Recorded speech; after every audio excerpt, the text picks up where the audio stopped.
दररोज वेगळं दिसेल असं ₹1 लाख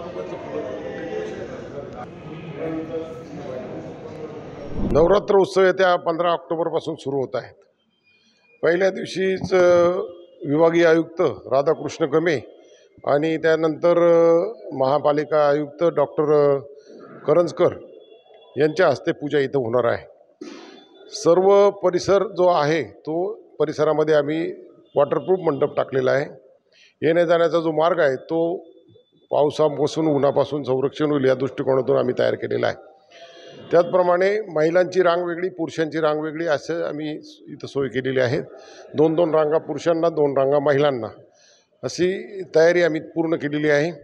त्याचप्रमाणे ह्या परिसरामध्ये जवळजवळ 51 CCTV कॅमेऱ्याचं आम्ही नियोजन केलेलं आहे. मागच्या वेळेला 35 CCTV कॅमेरे होते, ह्यावेळेला CCTV कॅमेरे वाढवण्यात आलेले आहे. आम्ही नवरात्र उत्सवाच्या तयारीच्या दृष्टिकोनातून सुरक्षा रक्षक, बॉन्सर हे यांची जवळजवळ 40 सुरक्षा रक्षकांची नेमणूक केली आहे. त्याच्यात महिला सुरक्षा रक्षक आणि पुरुष सुरक्षक अशी सोय केलेली आहे. स्वयंसेवक असतील, होमगार्ड असतील, पोलीस असतील अशी एकंदर तयारी संपूर्ण परिसरातून केलेली आहे. आणि नवरात्र उत्सव ह्यावर्षी 28 तारखेपर्यंत वाढवण्यात आलेला आहे की नवरात्रात अनेक भाविकांना दर्शन घेता येत नाही, परंतु गर्दीच्या काळामध्ये त्यांना येता न आलं त्यांनी पुढील 4 दिवसात यावं आणि देवी मातेचं दर्शन घ्यावं अशी आम्ही व्यवस्था केलेली आहे.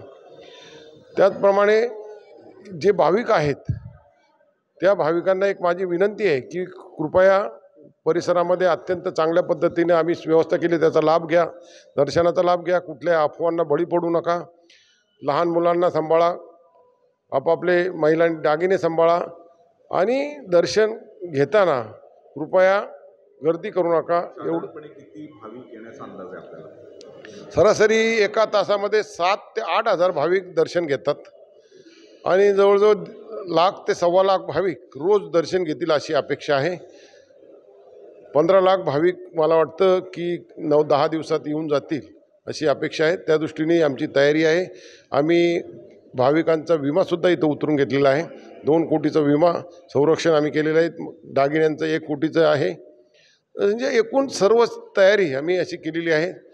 ह्या परिसरामध्ये जवळजवळ साफसफाईसाठी 40 महिला म्हणजे ज्या बचत गटाच्या माध्यमातून आम्ही त्यांच्याकडून काम करून घेणार आहोत. परिसर स्वच्छ ठेवण्याकरता आम्ही तयारी केलेली आहे.